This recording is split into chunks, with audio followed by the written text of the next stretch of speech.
n'osent pas imiter la manière dont ils adoraient ces dieux-là. Et puis, ne les imite pas pour adorer le Seigneur ton Dieu. En effet, dans leur culte, ces peuples commettent toutes sortes d'actes que le Seigneur déteste et condamne. Maintenant, on peut nous lire la version Louis II. Louis II, Deutéronome chapitre 12, verset 28 Vous pouvez vous asseoir déjà. à 29. La Bible dit, Elle dit quoi? garde et écoute toutes ces choses que je t'ordonne, afin que tu sois heureux, toi et tes enfants après toi, à perpétuité, en faisant ce qui est bien et ce qui est droit aux yeux de l'Éternel ton Dieu. Lorsque l'Éternel, ton Dieu, aura exterminé les nations que tu vas chasser devant toi, lorsque tu les auras chassés et que tu te seras établi dans leur pays, qu'est-ce qu'il faut éviter? garde-toi de te laisser prendre au piège en les imitant. Après qu'elles auront été détruites devant toi, garde-toi de t'informer de leur Dieu et de dire comment ces nations servaient-elles leur Dieu. Moi aussi, je fais faire de même. Tu n'agiras pas ainsi à l'Éternel. Pourquoi? Dieu, car elles servaient leur Dieu en faisant toutes les abominations qui sont en faisant quoi? Toutes les abominations qui sont odieuses à l'Éternel. Et même elles brûlaient au feu leurs fils et leurs filles en l'honneur de leur Dieu. Dans leur abomination, qu'est-ce qu'ils faisaient? Ils brûlaient leurs fils et leurs feux en l'honneur de leur Dieu. Et la Bible appelle ça le péché d'abomination. Vous savez, les gens sont allés loin dans la sorcellerie. Par exemple, le peuple que Israël devait remplacer dans la terre promise.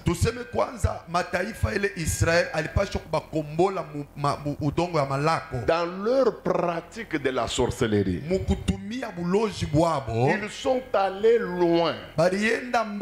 Qu'ils pouvaient brûler physiquement comme ça leurs enfants dans le feu en l'honneur de leur dieu qu'on appelle Moloch.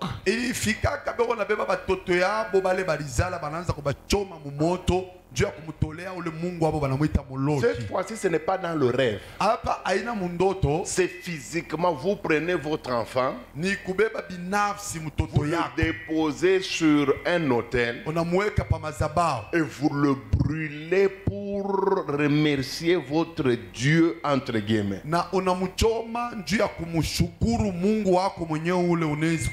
C'était la haute sorcellerie. Et généralement dans la Bible, le péché de la sorcellerie, Dieu l'est souvent dans l'Ancien Testament, la grande abomination.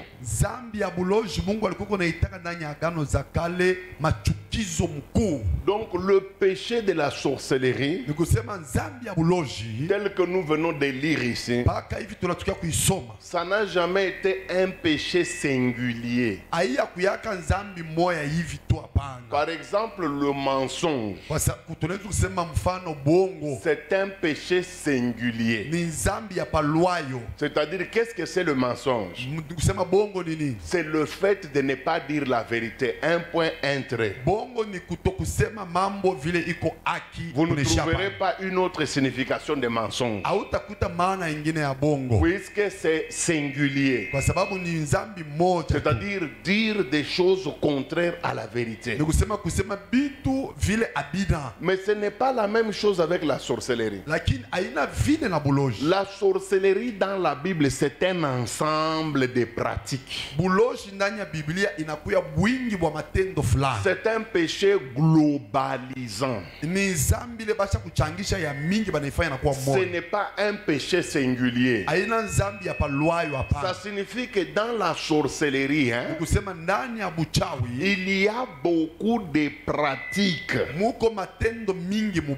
Il y a beaucoup d'actes qui sont traités de la sorcellerie. C'est pourquoi parfois il est difficile à un homme de expliquer la sorcellerie c'est quoi. Et c'est pourquoi les gens ont des problèmes de comprendre la sorcellerie c'est quoi. Puisque la sorcellerie souvent, elle renferme en elle-même plusieurs pratiques, plusieurs actes. Et l'ensemble de ces actes sont appelés la sorcellerie. C'est pourquoi vous allez voir qu'il y a beaucoup de pratiques. Écoutez, lis-nous dans Louis II. Hein, Deutéronome 18, versets 9 à 14. Deutéronome 18, versets 9 à 14. Lorsque tu seras entré dans le pays que l'Éternel, ton Dieu, te donne, tu n'apprendras point à imiter les abominations de ces nations. Écoutez bien, on dit lorsque tu seras dans ce pays-là, fais tout pour ne pas imiter les abominations. Donc il y a plusieurs choses qui entrent dans ce qu'on appelle les abominations. Voilà. Maintenant, quelles sont ces abominations? Qu'on ne trouve chez toi personne qui fasse passer son fils ou sa fille par le feu. C'est aussi une forme de sorcellerie. Deux, personne qui exerce le métier de devin. C'est aussi une forme de sorcellerie. Trois, astrologue. Ouais. D'augure. Voilà. Des magiciens. Vous voyez, c'est toute une liste. Ouais. La Bible dit qu'on ne trouve pas quelqu'un chez toi fils. Le dans le feu.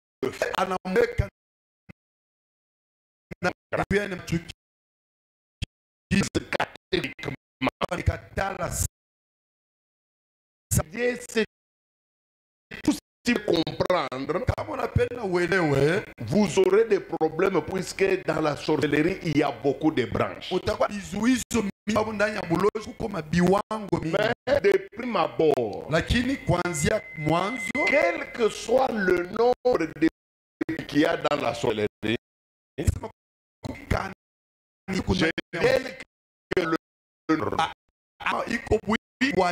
pratiques qu'on appelle la sorcellerie.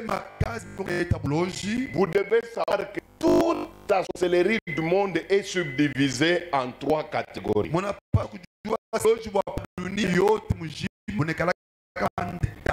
Il y a d'abord la sorcellerie qu'on appelle magie rouge. La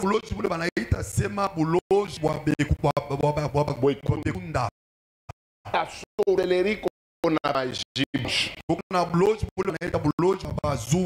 Et puis il y a la sorcellerie qu'on appelle magie noire. Commençons d'abord avec cette sorcellerie qu'on appelle magie rouge. Écoutez, vous devez savoir que c'est le plus haut niveau de la sorcellerie dans ce monde. C'est qu'on a dit là. C'est le top des tops.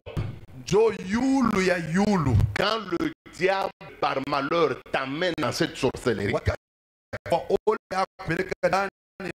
tu seras dans ce qu'on appelle l'élite même de la sorcellerie. La crème des crèmes. Quand vous arrivez à ce niveau-là, parfois vous n'avez même pas besoin d'instruments. Et la plupart des gens qui évoluent dans cette sorcellerie, ils n'ont pas besoin d'instruments pour agir.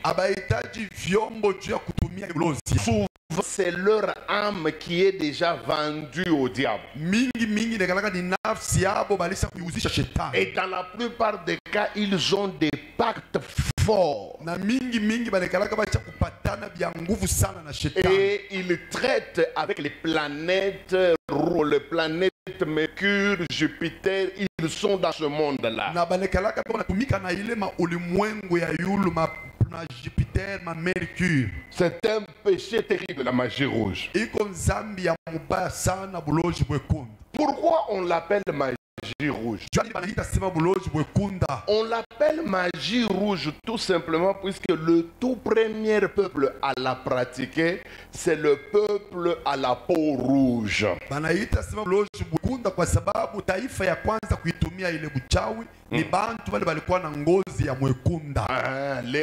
En l'occurrence les Indiens.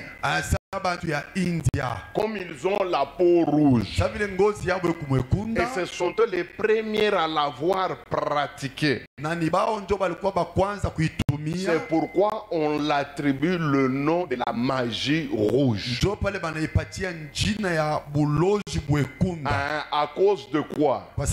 À cause du peuple qui l'a pratiqué pour la première fois. Où se trouve le siège de cette le siège de cette sorcellerie se trouve aux Indes. Là en Asie. Ce sont eux qui en sont les dépositaires. Ce sont eux qui en sont même les maîtres, les professeurs. Il n'est pas dit qu'aujourd'hui il n'y a que les Indiens qui sont là-dedans, non. Nous vous montrons tout simplement pourquoi on l'appelle magie rouge. Et où se trouve son siège. Aujourd'hui, il y a beaucoup de noirs qui sont là-dedans. Il y a même des pygmées dans la magie rouge. Il y a des Tutsis, des Hutus qui sont dans la magie rouge. Mais seulement le tout premier peuple à la pratiquer, c'est le peuple à la peau rouge, les Indiens. Bon, maintenant, quels sont les objectifs poursuivis dans la magie rouge? Vous allez voir que chaque sorcellerie, le diable lui a imparti quelques objectifs, quelques buts. D'abord, dans cette sorcellerie, le plus grand objectif, c'est acquérir de plus en plus la puissance du diable. Là-bas, on ne se fatigue pas à chercher la puissance du diable. D'ailleurs, c'est la raison pour laquelle c'est la plus top des top de la sorcellerie. Ni kutafuta nguvu sana ya shetani kama ulozi mule beku niendelesha kutafuta nguvu ya yulu ya shetani ni muile. Njo kwa maana inakuwa ya kwanza muatua ya nguvu ya bulozi. Puisque dans cette sorcellerie, kwa sababu ndani ya ile bulozi, quand vous y entrez, ukiingie mundani, vous aurez toujours tendance à vouloir chercher à acquérir des puissances extraordinaires. Utakuwa paka na nia ya kupata mauwezo ya nguvu sana ya mshangao. J'ai lu les livres d'une femme qu'on appelle Rebecca Brown. Nilisoma kitabu kimoja cha mwanamke mmoja banamuita sema Rebecca Brown. Elle avait aidé une femme à devenir chrétienne. Cette femme s'appelait Hélène. Alisaidiaka mwanamke mmoja kuya Mkristo, ule mwanamke jina yake ni Helena. Hélène a dit ceci. Hélène alisema hivi. Elle a dit l'une des choses qui a fait qu'elle puisse se fatiguer. Anasema kitu kile kilifanya abichoke et qu'elle commence à chercher Jésus. Na anze kumtafuta Yesu. C'est puisque dans le monde de la magie rouge là, kwa sababu ndani ya ile ulimwengu ya buchawi bwekunda, l'obligeait toujours d'être puissante. Et il y avait toujours des compétitions avec d'autres sorciers. Et elle connaît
Montrez-moi quel est le domaine qui échappe à Satan. Munyambie kwa kiwango kenye mule shetani asiko. La musique, n'en parlons même pas. Buimbaji ndio tushiseme. Nous, quand on était petits comme ça, Chez wakati tulikuwa batoto kidogo. les musiciens katangais, Baimbaji bako katanga. ils chantaient toujours des chants édifiants, des chants éducatifs. Balikuwa bako nembaka paka mamimbo ya kujenga nayo, mamimbo ya kuleta adibisho.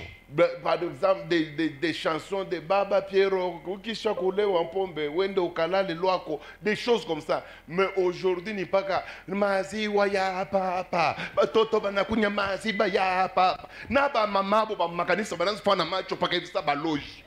Ni bile unaona bana miloka tellement bana mingisha hakuna tena kintu kile satani ko nongopa anacha kuyo aseme buchafu yoyote atazala akiitupa tamu kanisa utashutuka mukanisa moi mone mukanisa bantu wananzoza mo hii danse ya ba congolais ba brazani ba mo pacho amuyone vile ba frère ba ne récupérer ba kiro vile manako ku irole ku spiritualiser.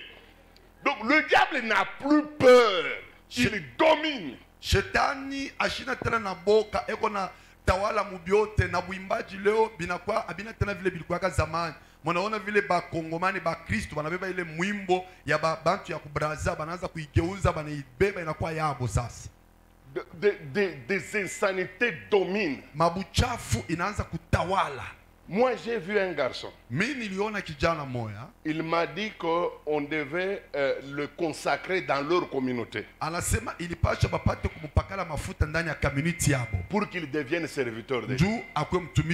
Mais la condition, tous devaient venir à minuit à la permanence. Jusque-là, ce n'est pas un péché. Puisque moi, c'est maintenant que j'ai tellement pris de poids que je vais rarement la nuit à l'église. Mais quand j'étais mince, toute ma vie, c'était le bureau, la permanence, la nuit de prière avec les frères. Mais la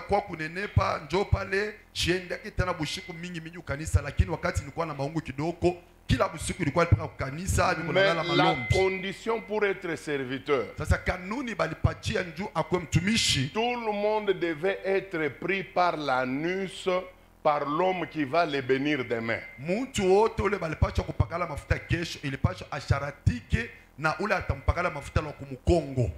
Faire des rapports sexuels d'une manière homosexuelle.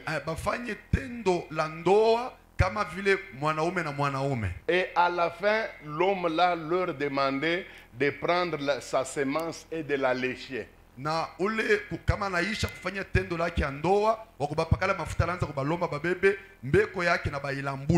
le lendemain, maintenant, devant tout le monde, on les oint comme les serviteurs de Dieu. Voyez combien le diable domine. Il domine tout, même les dessins animés. Aujourd'hui, dans les dessins animés, il y a beaucoup de choses de Satan là-dedans.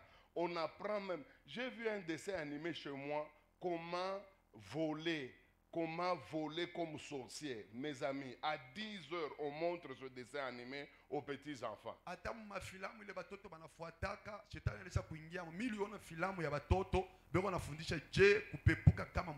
Prenez même les jeux des enfants, les petits enfants, les filles, les petites filles. Vous allez voir que les gens ici, les gens qui sont dans cette sorcellerie ont réussi. Ils dominent même les jeux des enfants. Vous n'avez qu'à voir lorsque les petites filles jouent entre elles. Comment elles jouent? Montrez votre caleçon, vous avez rouge, non, vert. Est-ce que Mungu anaweza kuimbisha batoto vile? Alors, est-ce que Dieu peut chanter aux enfants comme ça? Il faut la kisa quoi? Alors, elle dit, sœur, notre ami, il ne faut pas avoir honte, montre seulement. Alors, qu'est-ce qu'il faudrait montrer? Comment on a Mungu na kufungula l'esprit, hein? Ouais, si Dieu vous ouvrez l'intelligence, tu vas commencer à voir comment le diable domine tout ce que les humains font sur la terre. Vous allez bien voir comment le diable a dominé. C'est pourquoi il faut contrôler même les jeux des enfants. Mishi chikake tutoto tulakuwa kucheza mpango wangu kisha tunaanza sasa tucheze bia mama na papa ni kuandama mpango rudia kwa babangu na mamako. Mpango wangu bia mama na papa hapana. Je ne tolère pas des petits enfants qui viennent jouer chez moi et qu'ils proposent de jouer comme s'ils étaient en couple. Je chasse, je renvoie chez ton papa et ta maman. Ça c'est la magie rouge. Il y a maintenant la magie blanche. La magie blanche vient après la magie rouge. C'est la deuxième en puissance. La plus puissante, c'est la magie rouge. La magie blanche, elle est la deuxième. C'est elle qui vient après. Alors pourquoi on l'appelle magie blanche? On l'appelle magie blanche tout simplement puisque le tout premier peuple à pratiquer cette sorcellerie, c'est le peuple à la peau blanche, Muzungu.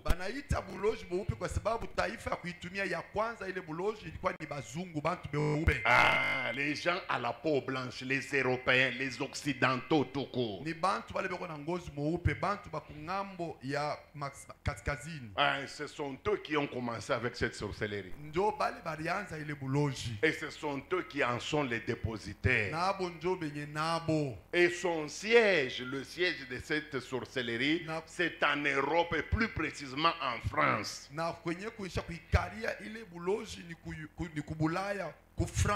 Et c'est pourquoi vous allez voir que la France est le sol qui a sorti beaucoup de sciences occultes blanches. La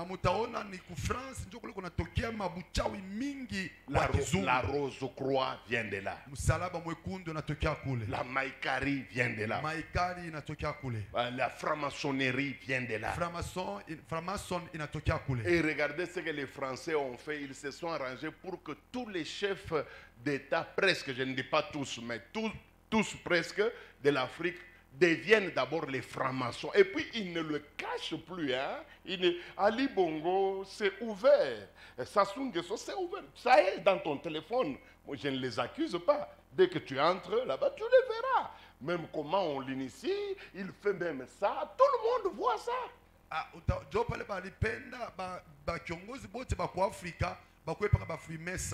Hakuna hata kubifuchika bisha kwa ni wazi. Kama unaangalia msimu yako tebiona Ali Bongo biku wazi na Sassou Nguesso biku wazi. Cette sorcellerie, ile buchawi, elle vient en termes de puissance, hein, elle vient en deuxième position. Mu kusema mu hatua ya uwezo mbonjo banakuwa bapili. Quel est l'objectif de cette sorcellerie? Shaba ya ile buchawi ni nini? Dans cette sorcellerie, ce n'est pas comme dans la magie rouge. Dans cette sorcellerie, l'objectif principal, c'est rendre culte au diable. C'est la seule sorcellerie qui a des dogmes et des liturgies. Vous pouvez entrer là-bas, vous trouvez même la chair, l'estrade comme ça. Puisqu'ils ont tendance à adorer le diable. Dans cette sorcellerie, c'est promouvoir et adorer le diable. Et j'aimerais vous dire ceci. De toutes les trois catégories de sorcellerie, à savoir magie rouge, magie noire et la magie blanche, l'unique sorcellerie qui attire et qui a beaucoup d'adeptes,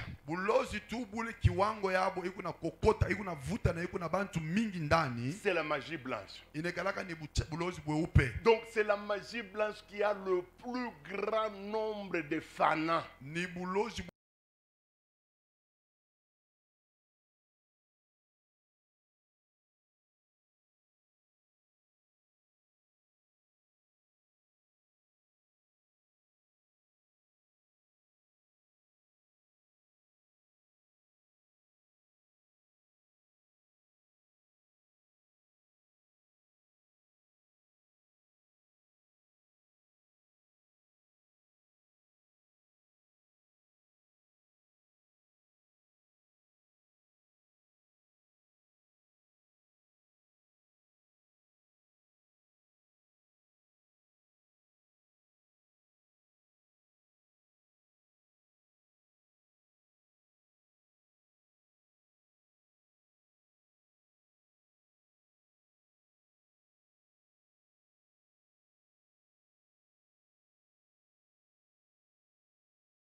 La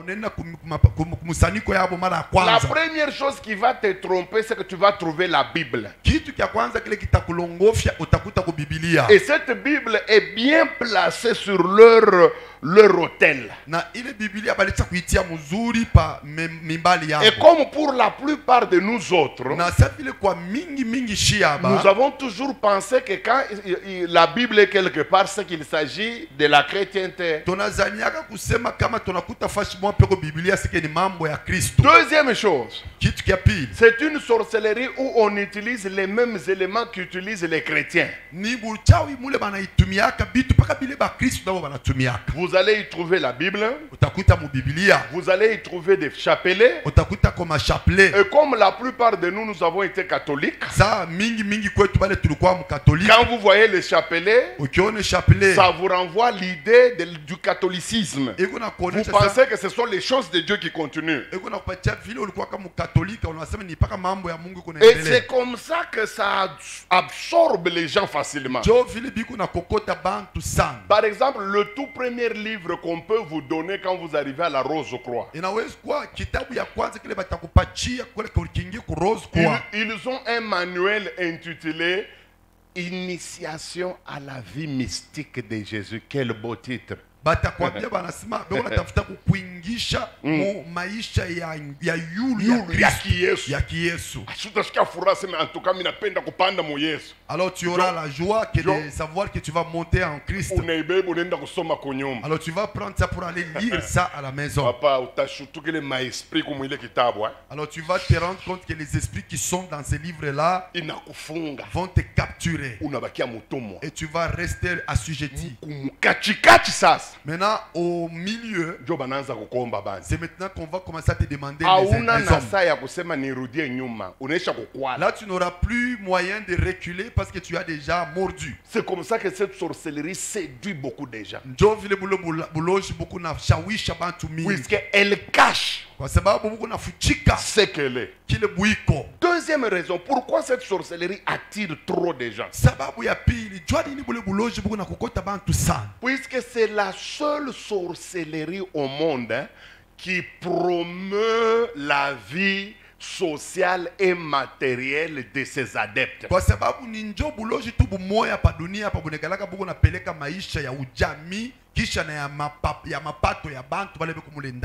c'est la sorcellerie qui a comme objectif de promouvoir le bien-être.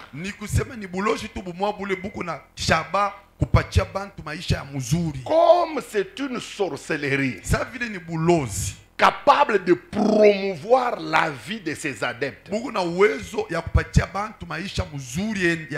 comme la plupart des hommes sont des malheureux, ils mordent facilement à l'hameçon. Beaucoup de gens deviennent des sorciers comment? En voulant gagner la vie. Tu as 9 enfants. Tu n'habites que 2 pièces. Parmi les 9 enfants, 5 ne vont pas à l'école.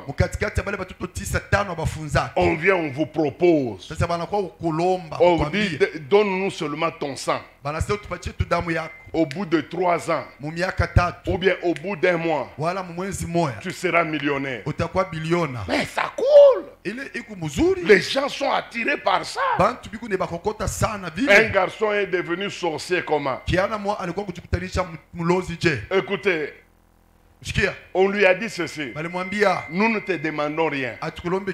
Toi, prends seulement la lame de rasoir, blesse-toi, et puis donne-nous la goutte du sang. Et le garçon lui-même demande, il n'y a pas d'autre chose. Il dit non, seulement ta goutte. Ces gens-là prennent cette goutte de sang. Le garçon revient à la maison. Il trouve que il y a un boa qui est en train de vomir l'argent en dessous du lit. Il était content. Il a ramassé cet argent. Il est allé faire l'ambiance. Et chaque fois que l'argent s'est terminé, le boa vomissait encore. Le garçon a pris plaisir à ça. Mais comme le diable reste diable, mes frères, le diable ne sera jamais votre cousin. Moi, ça m'étonne la légèreté avec laquelle les hommes vont toucher à la puissance de Satan. Je me demande. C'est ce qui me fait mal. C'est ce que je vois actuellement, les jeunes gens à la recherche, à la quête d'être prophète avec précision, comme eux-mêmes appellent. Mes amis, vous n'avez aucune idée de comment le diable tue les jeunes serviteurs de Dieu qui sont à la quête d'être prophètes impressionnants. Quand il se tient debout, il donne les noms des femmes. Écoutez, toutes ces choses, je sais que le Saint-Esprit peut le faire. Et je crois, et plus, moi je viens... À Lubumbashi, il n'y a pas de prophétie, papa. Comme on a fait qu'on a don de prophétie, si tu veux voir le don de prophétie, va chez les Balouba. Papa, il na ba Meshach ou Meshach. Minjo muntu wa kwanza kuleta papa Meshach mukipushimule. 2 semaines kwa ngwe nekala kwa. Papa Meshach à Kipush, il a habité chez moi 2 semaines. Moi j'ai prié avec tous les grands prophètes là. Les Kiamadingi, les Bikachala, tous les grands noms là. Nous étions leurs petits là-bas, nous prenions leur sac. Le théâtre que vous avez à Kinshasa là-bas, ce n'est pas ça. Moi j'ai vu des gens prophétiser en Kiluba. Il y a Ashkwende Kumasomo, mais on a quoi même tu moi. Il n'est pas allé à l'école, mais il va te dire des choses qui vont t'étourdir. Ce sont des choses qu'on cherche à genoux.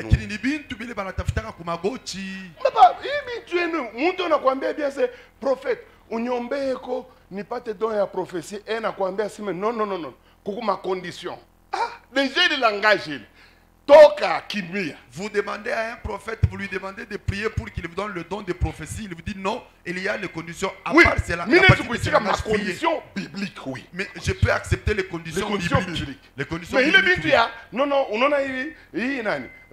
Il fait minuit. Utanza kuomba unaangalia kuwest. Après papa utakufwa utabamba bintu bitakuwa. Alors cette histoire de non, à minuit tu vas commencer à prier, tu regardes vers l'est, tu vas toucher à des choses qui vont te tuer, c'est ton problème. Donc c'est à cause de l'argent, des richesses, que les gens approchent le diable. À cause de la misère. Mais je veux vous dire la vérité. Dieu donne. Demandez à votre pasteur ici. Il vous dira que pour qu'il arrive à ce niveau, et lui et sa femme, ils ont fait ça. Un vrai pasteur a toujours une histoire sombre. Oui, au moins moi leo ndio muna toka paka leo na miotoka na manini. Bon, tunajuliza kule mulipata meshi. Tulikiona mbele kulala na manjala moya bantu beko na kuchambula beile basema kapasere kani kana kabukani. Siku nyingine belle famille na kwambia papa tunaona tunamshinda mtoto wetu tulete waza kipimo wangu ibe na nyambia vile mimi nashinda mtoto wako. Au moins vous d'aujourd'hui vous avez des voitures, nous ne connaissons pas vous, vous avez trouvé ça où même nous autres ici nous avons souffert, nous avons manqué à manger. Une fois même la belle famille dit papa, nous avons constaté que vous avez échoué de garder notre fille à mon âge ici. C'est parce que vous n'avez pas été au début de cette église. Vous avez trouvé les choses comme elles sont là-bas. Quand vous allez au bureau, vous êtes troublé. Oh non, tu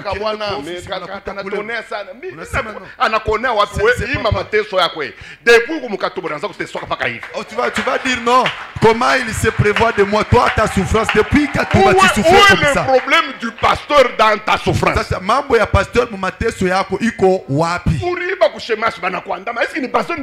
Tu as volé à Shemaf, on t'a renvoyé là-bas. Est-ce que c'est le pasteur qui t'a poussé à voler? On est clair. Papa, oh non, nous ne voyons pas clair. Papa, ce n'est pas moi qui t'ai poussé à aller voler chez Shemaf. Faites attention, mes amis. La vraie bénédiction a un parcours. Toute bénédiction qui n'a pas de parcours, ça ne vient pas de Dieu. Ça ne vient pas de Dieu. Même les païens, même les païens. Papa, les gens parlent, bon, je n'aime jamais parler de la politique. Mais je peux vous donner des exemples. Mes amis, la plupart des politiciens que nous avons aujourd'hui, ce sont quand même les gens qui ont assez un parcours. Il y en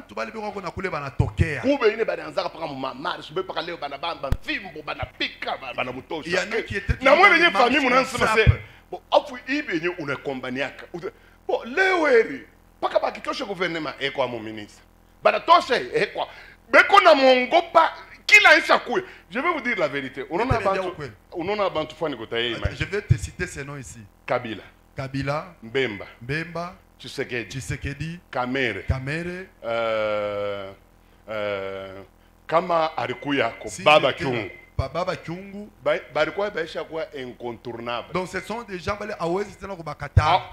kufanya gouvernement ku Kinshasa. Tu ne peux pas faire le gouvernement à Kinshasa tenir compte ya Kyungu Mukatanga. Si tu ne tiens pas compte de Kyungu Mukatanga, qui que tu sois. Regarde, il est déjà mort. Hein? Mais son parti fait peur toujours. C'est pourquoi Tshisekedi il choisit même l'un de ses enfants, il met là-bas. Pour éviter des problèmes. Ils se sont imposés au peine au chipin. Mais quand le Kyungu a commencé, il était ici enseignant. Tu pouvais dire, c'est monsieur, il va mourir pour rien, il faut abandonner. Mais aujourd'hui, ça paye. Ces enfants, même si vous êtes un peu insensé, vous prenez le nom de Kyungu. Vous dites, je suis Kyungu Nkulu. Tu vas passer. Aujourd'hui, si vous voulez être nommé, mettez seulement Tshisekedi Wakapinga, ça va passer. C'est pourquoi c'est à cause du parcours de ceux qui ont combattu.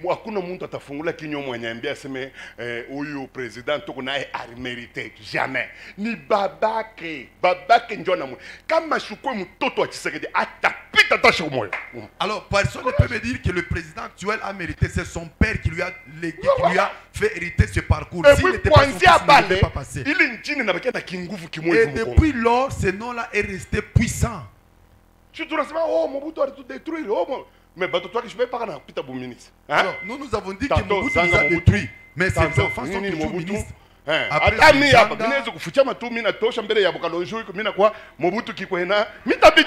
moi ici je peux enlever les Kalonji, je deviens Mobutu Kipona, je peux passer. Je vous dis ça pourquoi? Pour vous montrer que chaque bénédiction a un si c'est le politicien, c'est vrai. Combien plus dans le royaume de Dieu. Vous êtes toujours là. Oh non, papa, quand on a fait kupita mule na mimi lipita, utezi ubiacha. Alors vous êtes toujours comment c'est lui seul qui mange, frère. Si vous voulez passer là où je suis passé, vous allez abandonner.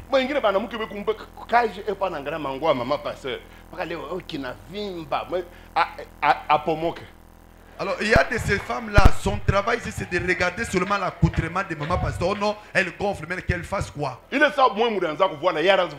Quand vous vous vêtiez, comment c'est? Moi j'étais en train de mettre certains vêtements troubles sur mon corps. Là ça vous plaisait. Mais quand ça commence à changer, c'est comme non, ton éclair. Oh non, nous ne voyons pas.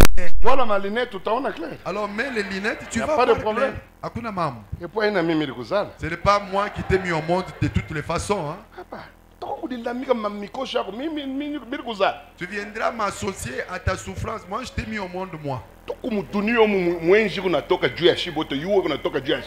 Dans ce monde ici, la lune apparaît pour tout le monde.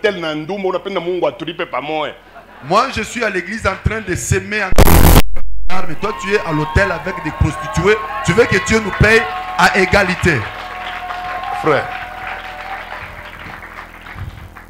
Troisième raison qui fait que cette sorcellerie ici attire encore beaucoup de gens. C'est une sorcellerie qui apparemment dans un premier temps ne va pas trop te demander quand tu entres là. C'est comme si c'est une sorcellerie qui fait semblant comme si tu adhères à une religion. Mais c'est au milieu qu'on va te faire voir que tu as touché à notre puissance. C'est la raison pour laquelle elle attire beaucoup de gens. Les médecins sont là-bas. Les généraux là-bas. Les chantres là-bas. Les pasteurs là-bas, les évêques là-bas, les profs d'université là-bas. Le problème avec cette sorcellerie, vous ne pouvez pas rester le même matériellement parlant. C'est pourquoi dans cette sorcellerie, vous ne trouverez jamais un chariotman. Ou bien tu entres comme chariotman, mais au bout d'un certain temps, on va promouvoir ta vie. Et tu vas abandonner l'activité de chariotman. Vous ne trouverez aucun cireur là. Ou si tu es entré cireur, ça ne va pas traîner. On va changer ta vie. C'est pourquoi ils ont des grosses voitures. Ils ont des grosses maisons. Et d'ailleurs, de par leur aspect extérieur, les adeptes de cette sorcellerie font l'évangélisation. C'est comme ça que beaucoup de gens adhèrent. Vous allez voir un professeur d'université qui change de véhicule chaque jour. Et beaucoup d'étudiants, qu'est-ce qu'ils font? Ils vont s'informer auprès de lui. Oh prof, comment ta vie est comme ça? Allah il te donne rendez-vous. C'est l'évangélisation. Et c'est comme ça que tu vas te retrouver sorcier. Maintenant, la troisième catégorie, c'est la sorcellerie qu'on appelle magie noire. C'est le troisième niveau. Donc après le premier niveau qui est la magie rouge, et puis la magie blanche, maintenant c'est le troisième niveau, la magie noire. Pourquoi on l'appelle magie noire? On l'appelle magie noire tout simplement puisque le tout premier peuple à la pratiquer, c'est le peuple à la peau noire. Chifuita, Chikumba comme nous nous appelons nous-mêmes, les Africains. Regardez comment le diable est intelligent. Il a distribué la sorcellerie à chaque race. Et les Africains ont été mieux servis aussi avec une sorcellerie qu'on appelle magie noire. Mes amis, elle, la magie blanche, la noire, elle est complètement différente de la magie blanche et de la magie rouge. Premièrement, elle ne cache jamais ce qu'elle est. Quand vous touchez à la magie noire pour la première fois, à la sorcellerie qu'on appelle magie noire, dès le premier instant où vous venez de la toucher, vous saurez que vous venez de toucher à quelque chose de très horrible. À quelque chose de très dangereux.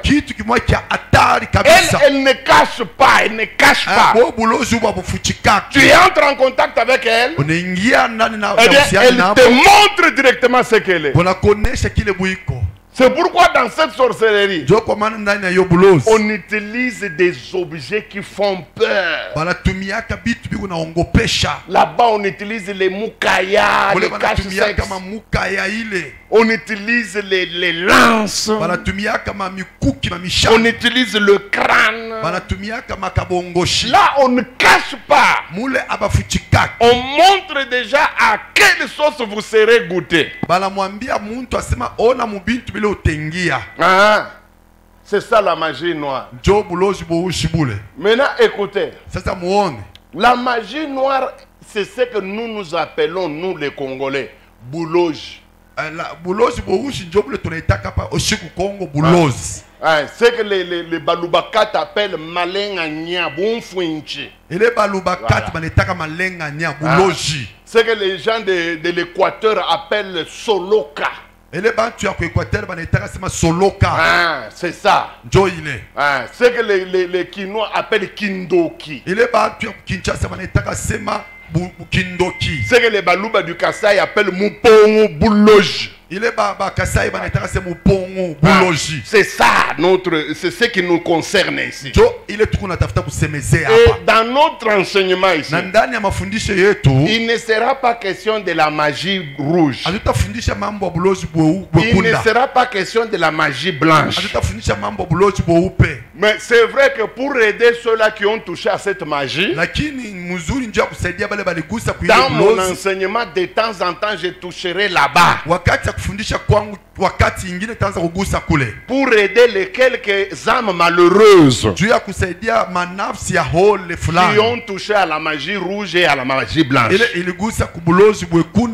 Mon enseignement toute cette semaine sera basé à 90% sur cette forme de sorcellerie qu'on appelle le bouloji, le kindoki, le bonfuinchi, le malenganya. Itakuya kipande kinene ikunasimizia mambo ya ibo sima buloji bonfuinchi malenganya. Les machende comme les Kabinda Song le disent. Vile ba songe banetaka se machende. Ah, c'est ce que nous allons voir. Joye tutasemezea. C'est que les Kambelembele appellent Buchawi. Ile ba Kambelembele banetaka se Buchawi. Ah, c'est ce que nous allons voir ici. Joye tutaona hapa. Puisque ça nous concerne. Ni kwa sababu inetuangalia. D'ailleurs dans la salle je ne vois aucun blanc dans la salle. Na yenye je ne vois même pas un Indien ou un Asiatique. Donc tout comme Bantu Bafika ni Bafika Shibenye Pachi. Alors Ibuloji na Tuangari enjo yenye ya mu Afrique. Alors c'est cette sorte de sorcellerie qui nous concerne. Elle est de type africain. Il n'a tout collé sana kuliko magie blanche. Et c'est elle qui est collée à nous plus que la magie blanche. C'est pourquoi je vais beaucoup parler sur ça. Alors, comme je vous ai dit, chaque sorcellerie a des objectifs. Je vous ai montré les objectifs de la magie rouge.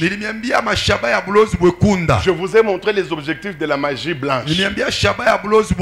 Maintenant, quels sont les objectifs de la magie noire? Mupongo, malenganya. Yo biti ayo nini kama Satan anakupa ayo ninju ya kufanya nini? Alors quel est l'objectif lorsque Satan te fait goûter à cela? C'est pour que tu fasses quoi? Qu'on ne te trompe pas, dans cette sorcellerie il n'est pas question de richesse. Si tu y entres chariomène, tu en mourras.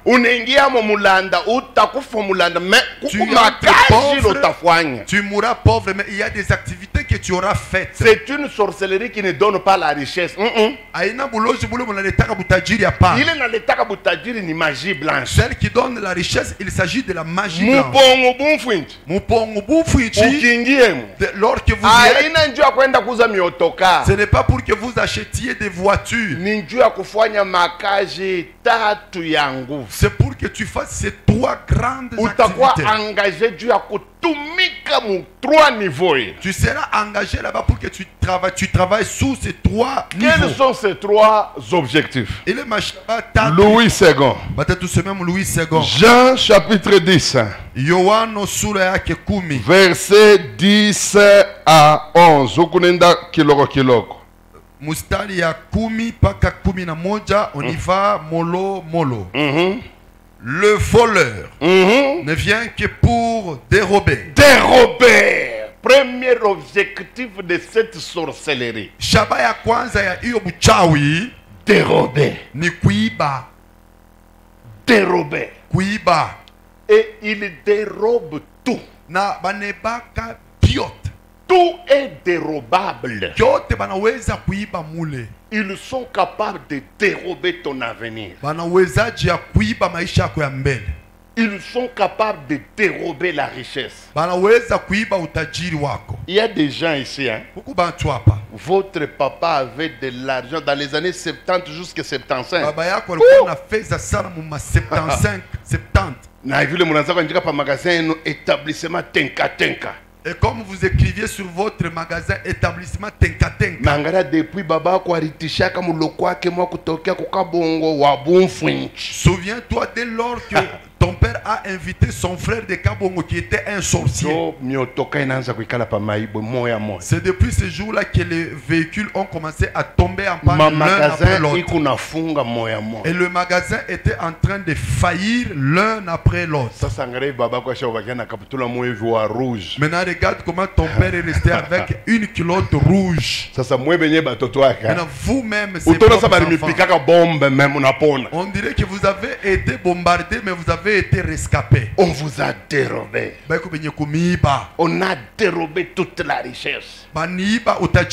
Papa, Papa, les sorciers dérobent.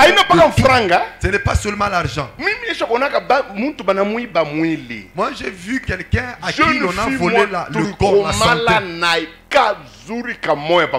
Il quoi ni que nous avons avec. Alors si vous la regardez, elle a la forme d'une guitare. Les sorciers sont venus lui voler la vie. Nous nous sommes rencontrés pendant qu'elle avait perdu toutes les jours. Les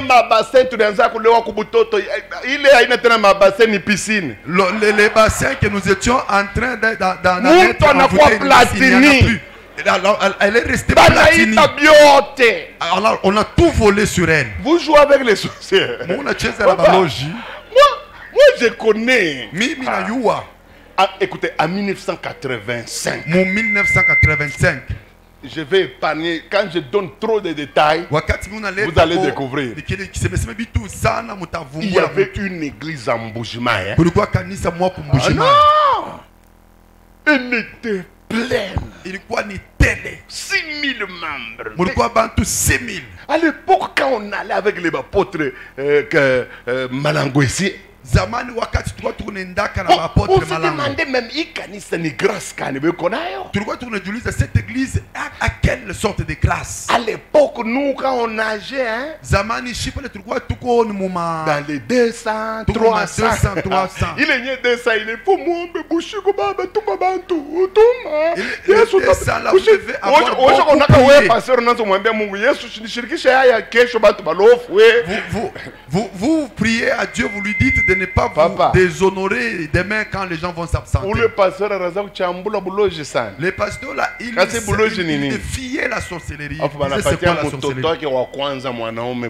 Alors quand on a donné la sorcellerie à l'un de ses enfants aînés, je n'aime pas être à la place où le pasteur. Papa kanisa natoka 6000 membres. L'église a quitté 6000 membres 100 jusqu'à 100 membres. 100 inaisha nojisha na parcelle ya kanisa. Elle a fermé, il a vendu même la parcelle. Pasteur wa église ya 6000. Imaginez-vous un pasteur qui avait une 6000 parcelle. Il vend même la parcelle de l'église. Imaginez-vous. Il a commencé à habiter chez sa grande sœur. Frère, ne négligez pas la puissance de la sorcellerie, puisqu'elle vole.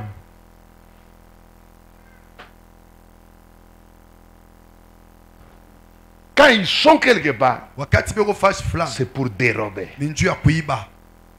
dérober nos richesses, kuiba mautajiri yetu, dérober notre prospérité, kuiba kusitawi kwetu, dérober notre bien-être, kuiba bumuntu buzuri bwetu, dérober la santé. kuiba afya njema yetu. Kukubantu, ça fait 6 ans. Et qu'on a kikozi kamoya, na mwe benye munamuchoka. Donc à chaque 5 minutes il parle. Ni munapeleka ku scanner amukute kintu. Mais mwili kupaka. Munapima sida, rien hana nayo. Banakuria santé. Il y a des gens, depuis 6 ans, il a une sorte de tout. À chaque 5 minutes, il touche. Vous regardez tout, il n'y a rien. Tout a récupéré Cette semaine, nous allons récupérer tout ce qui nous a été volé. Frère, excusez-moi. Je ne suis pas dans l'évangile tralala. Moi, je suis dans l'évangile les bakino banasema o chetembe o moniango. Tu vas récupérer avec Jésus de Nazareth. Et puis, quel est le deuxième objectif? Le diable ne vient que pour dérober d'abord, et puis il vient pour égorger.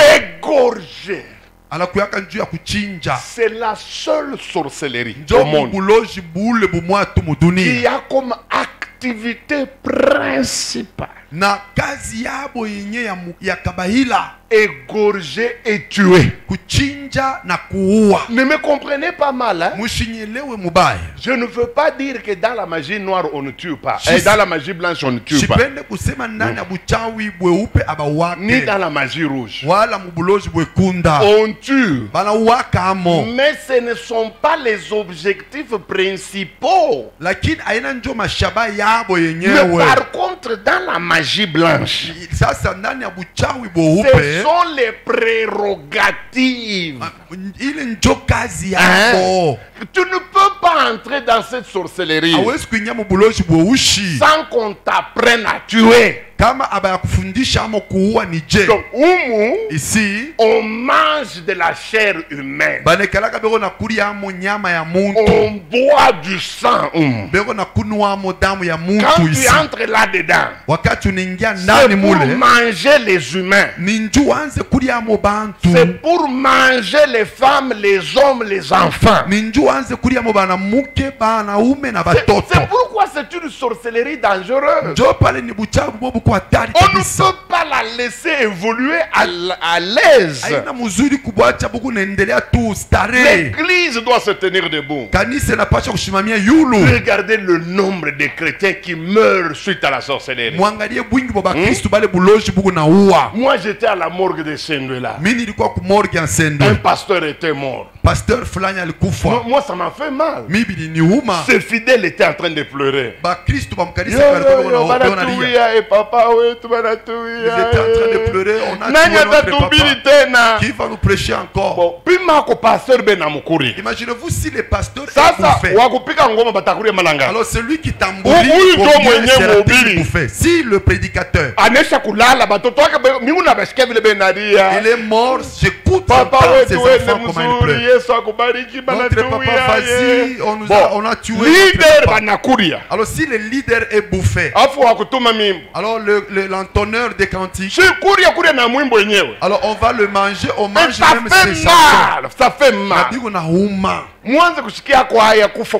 Alors, ayez honte que de mourir d'entre les mains des sorciers. Je vous le dis. Je te le dis. Il n'y a aucun sorcier qui peut me manger moi. Alors, écoutez, je vais vous dire ceci. Allons-y d'abord dans le sens propre. N'allons pas d'abord dans le figuré. Même d'abord avec mon poids ici. Dans quelle marmite vais-je contenir?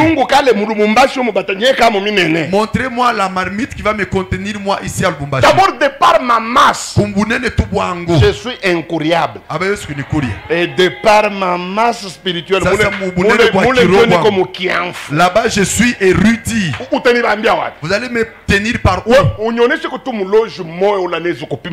Alors montrez-moi un seul sorcier qui peut me toucher moi. Essayez. Essayez, je vous donne rendez-vous le soir. push. Akipushi. Mukuye munyatake. Venez m'attaquer Muone là-bas. mambo ntemifanya. Vous allez voir ce que je vais vous faire. Ile makata mutakule kubushingishi. Les katas que vous allez manger, vous allez Autapinaka avoir dans les kurudia. alors vous n'oserez plus jamais de revenir.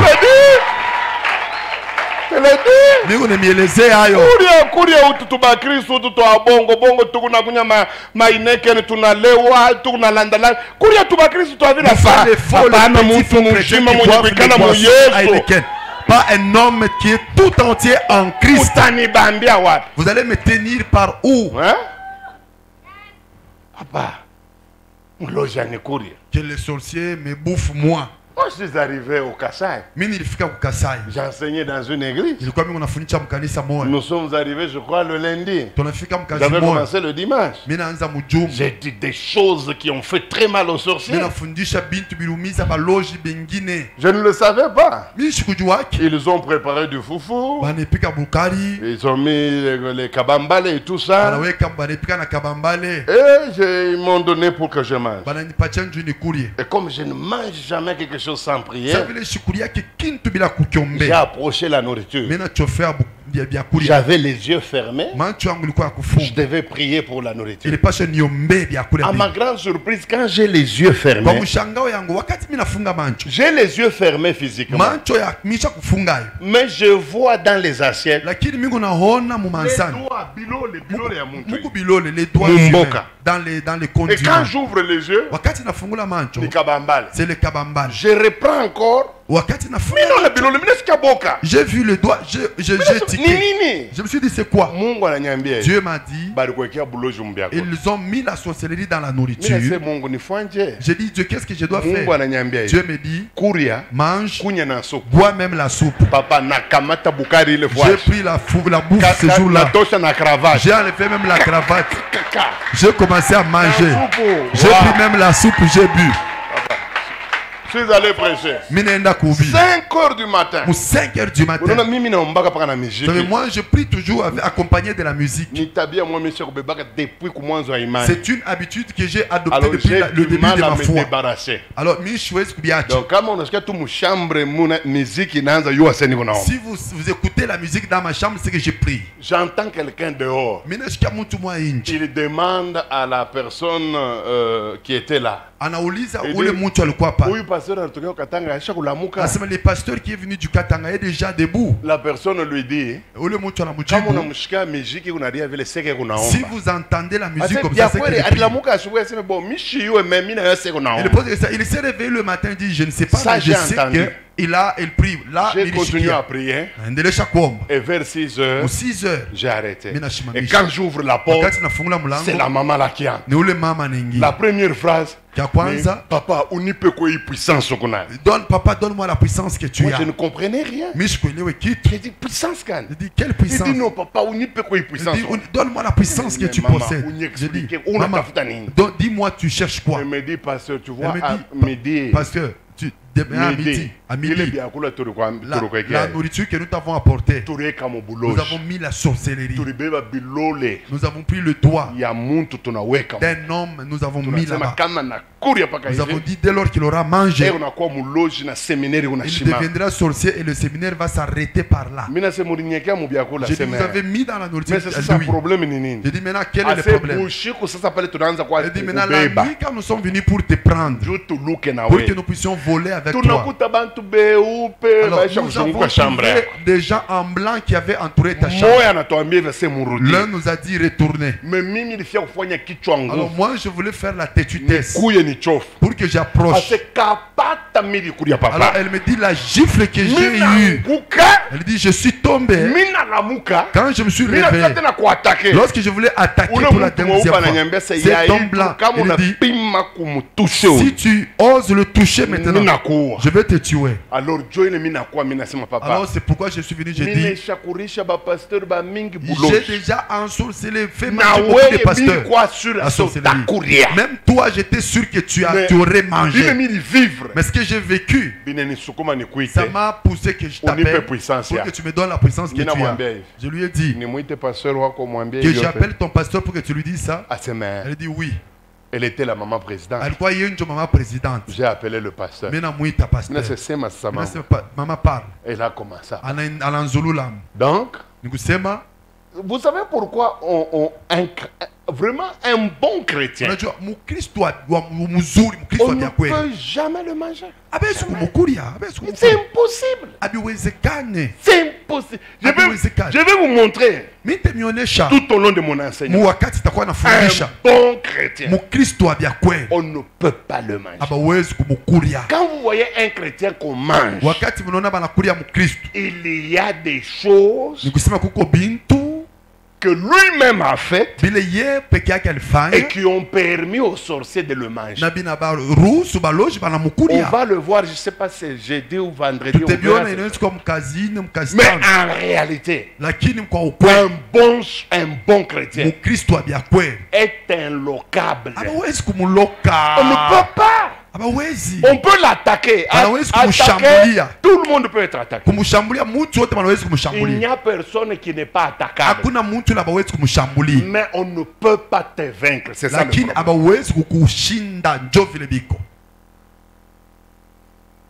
Les sorciers mangent la chair, ils boivent le sang. Troisième objectif, et détruire.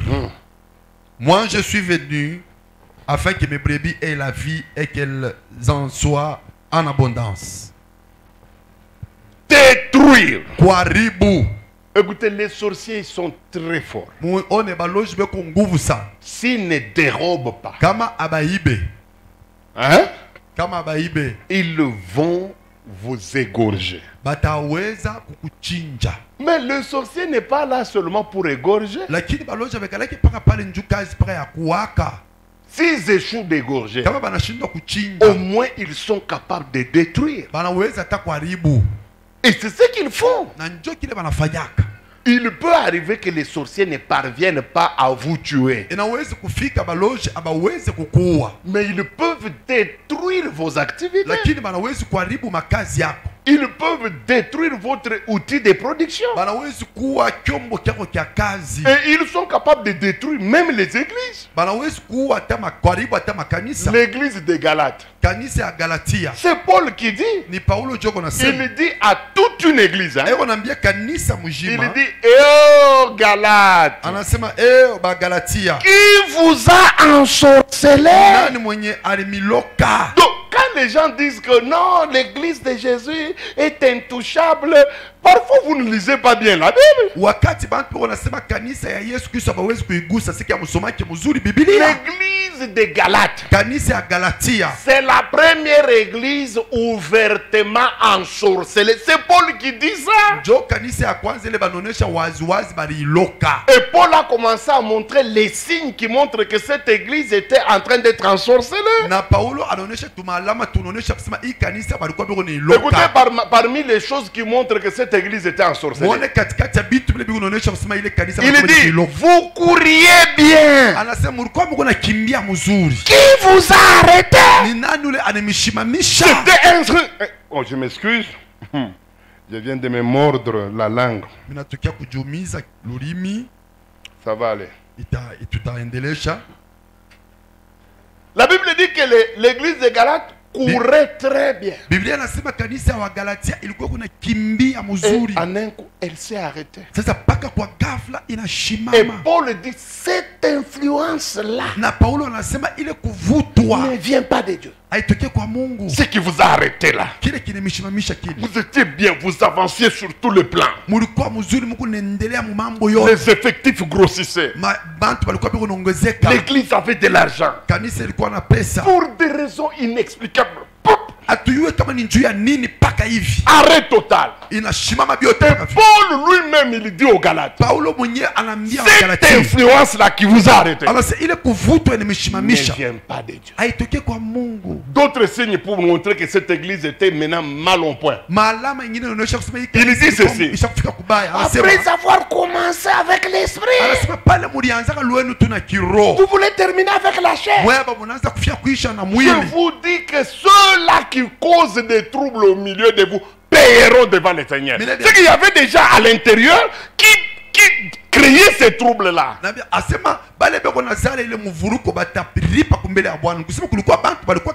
Et parmi les gens qui créent ces troubles, les sorciers. Vous croyez que votre église est aimée par tout le monde? Le progrès que vous avez connu jusqu'à maintenant, vous croyez que ça arrange le quartier? Quand votre pasteur est honoré dans la ville, vous pensez que ça plaît aux sorciers? Combien d'églises vous ont précédé dans ce quartier? Ils n'ont jamais atteint même 150 personnes. Mais vous avez fait l'extraordinaire. Vous pensez que le diable va vous laisser? Et au lieu de comprendre que maintenant cet esprit qui devient au milieu de nous, nous nous jugeons, nous nous critiquons, c'est une influence du diable. Au lieu de comprendre, au lieu que les intercesseurs se tiennent debout, non, non, vous laissez faire. Je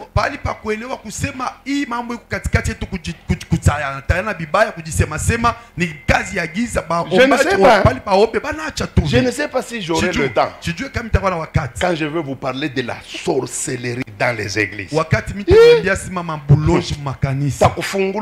Je vais t'ouvrir l'intelligence.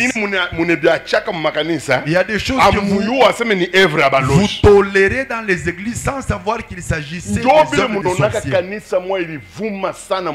C'est comme ça que vous voyez certaines églises émerger à Lubumbashi, mais elles commencent à dégringoler et puis elles font faillite. Vous croyez qu'il s'agit de la blague? Il y a des sorciers qui font ça. Détruire. Détruire prospérité. Détruire avancement. Détruire ta réputation ya kanisa. Vous entendez à l'extérieur, on vous a collé l'image de la prostitution. Tu pries dans cette église-là. C'est l'église de Katangé. Alors, les gens collent. Alors, pour vous prouver que les églises, on y colle des étiquettes. Méthodiste, l'église méthodiste, c'est pour quelle tribu? C'est pour quelle tribu? C'est pour les Round. 30e, 30e, c'est pour quelle tribu? C'est pour les Luba. L'apôtre, c'est pour quelle tribu? C'est moi qui cite. Hein? Ce n'est pas vous qui répétez. Moi, dans ma bouche, vous m'avez écouté citer. Maintenant, comment as-tu su que cette église appartient Ce aux sont les Kassaïens? étiquettes. Il étiquette, il négligé. Hein? Alors, il est manchina. Mais il joue un rôle. Mais ça joue un rôle. Alors, essayez qu'une église soit collée d'étiquettes. Moi, je suis un Congo. Vous croyez que c'est facile que j'entre prier là-bas? Déjà, il étiquette, il ne déjà, cette étiquette me fait reculer. Il faut que vous étiquette. Alors, il faut briser même les étiquettes qu'on nous colle. Vous entrez dans cette église. Vous avez les habits. Dans cette église, il faut garde-robe. Toi, tu te rends compte que tu n'as que 3 vêtements. Tu dis non, non. Alors là, qu'on dit qu'on s'habille bien. Tu vas trouver l'autre avec ma célébende, mais qui prospère, qui continue quand même. Mes amis, frère, c'est 3 choses. Dérober, détruire, égorger, nous déranger. Et je vous ai dit que nous ne sommes que dans l'introduction. Mais à partir de demain, la matière va changer. Les choses que je vais aborder demain, peut-être depuis Barikuzalak, peut-être que depuis que tu es mis au monde, peut-être que ça sera ta première fois de les écouter. Puisque je connais ce qui est enseigné dans les églises. Ce n'est pas que je me vante. épouvante. Mais je connais ce que je vais te prêcher demain. J'ai commencé avec cette introduction pour fixer dans ton esprit le planning de l'enseignement. Comment nous allons évoluer. C'est pourquoi aujourd'hui nous allons aussi commencer par détruire. Nous allons commencer aussi par arracher tout ce que les sorciers nous ont volé. Toi-même tu connais ce que tu avais et ce que tu as aujourd'hui. Tiens-toi debout. Tu dis je ne mérite pas ça. Arrache. Mes amis, la prière de combat spirituel, ce sont des prières très efficaces. Ça dérange le monde des ténèbres comme vous n'avez pas idée. Dans votre tête, vous ne voyez pas. Alors c'est pourquoi vous dites que ça ne fait rien. Mais quand nous commençons à prier, il y a des choses qui tombent. Il y a des choses qui naissent. Il y a des choses qui fuient. Et il y a des choses qui arrivent. C'est ce que Dieu avait dit à Jérémie. J'étais établi pour que tu détruises, pour que tu déracines, et puis pour que tu plantes, pour que tu sèmes. Pendant cette semaine, nous allons faire les 2 travaux de Jérémie. Il y a des choses que nous allons détruire. Il y a des choses que nous allons déraciner. Il y a des choses que nous allons enlever. Et il y a des choses que nous allons planter. Il y a des choses que nous allons s'aimer. Le monde de Lubumbashi verra de nouvelles choses à nous. Des bénédictions à nous. Amen. C'est pourquoi nous allons nous tenir debout.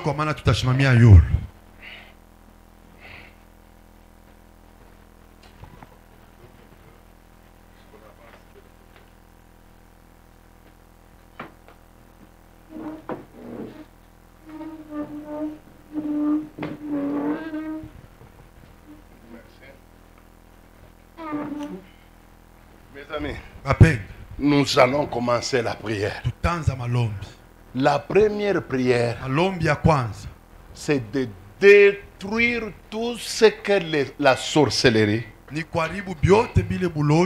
et les sorciers ont sémé dans cette église, ou sont en train de s'aimer dans cette église, à tous les niveaux. Et puis nous allons commencer à détruire tout ce que les sorciers sont en train de s'aimer dans nos familles, dans ton foyer, les nouvelles choses que les sorciers ont fait là-bas. La Bible dit que Jésus-Christ chassait les démons à haute. Alors hausse la voix et détruit ces choses-là, afin que nous vivions la main de Dieu. Prions.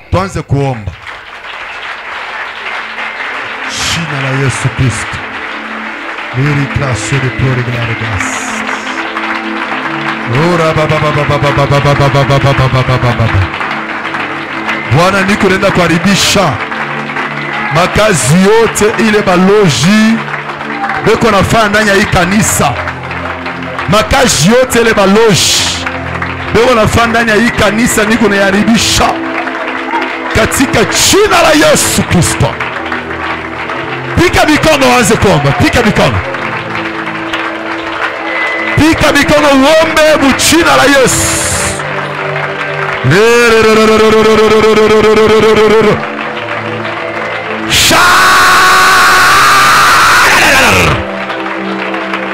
Jina la Yesu Kristo. Makazi yote baloji ile baloji beko nafanya ndani ya hiyo kanisa niko naharibisha, niko naharibisha katika jina la Yesu. Niko naharibisha katika jina la Yesu. Makazi yote ya giza ile baloji beko nafanya ndani ya hii kanisa niko naharibisha katika jina la Yesu Kristo, katika jina la Yesu Kristo. Makazi yote ya baloji, makazi yote ya giza, ile baloji beko nafanya ndani ya hii kanisa niko naharibisha au nom de Jésus, au nom de Jésus, au nom de Jésus, au nom de Jésus, au nom de Jésus, au nom de Jésus, au nom de Jésus, au nom de Jésus, au nom de Jésus, au nom de Jésus, au nom de Jésus, au nom de Jésus. Muchina la Yesu, muchina la Yesu, muchina la Yesu. Makazi yote ya buloshi, ile baloshi beko nafanya ndani ya hii kanisa nous on a déclaré au nom de Jésus, Yaze Konguka, Yaze Konguka, au nom de Jésus, Yaze Konguka.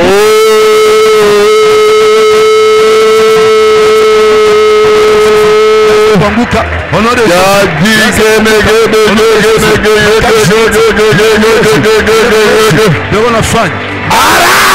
Nous on a déclaré Yaze Konguka, au nom de Jésus, au nom de Jésus, au nom de Jésus, au nom de Jésus.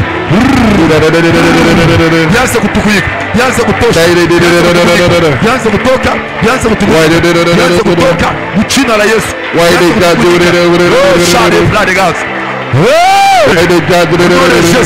Au nom de Jésus, au nom de Jésus, au nom de Jésus, au nom de Jésus, au nom de Jésus, au nom de Jésus, au nom de Jésus, au nom de Jésus, au nom de Jésus, makazi yote ya buloshi, ile baloshi leo nafanya ndani ya hii kanisa ni unaharibisha au nom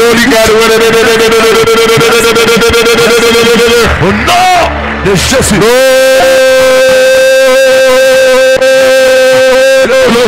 Leo nafanya ndani ya hii kanisa ninasema yanze kutoka, yanze kutoka jina la Yesu, jina la Yesu, jina la Yesu, jina la Yesu, jina la Yesu, jina la Yesu, jina la Yesu, jina la Yesu, jina la Yesu. Yes! Makazi yote ya giza. Avant qu'on puisse continuer à prier, kabla tuendeleshe na malombi, si quelqu'un veut revenir à Jésus, kama mtu anapenda kumrudilia Yesu, tu sais que par erreur, unajua sema kwa kosa tu avais touché à la magie blanche. On t'a menti. On t'a dit allons à la Rose-Croix. Tu auras de l'argent. On t'a menti. Tu es allé faire multiplier l'argent chez les magiciens.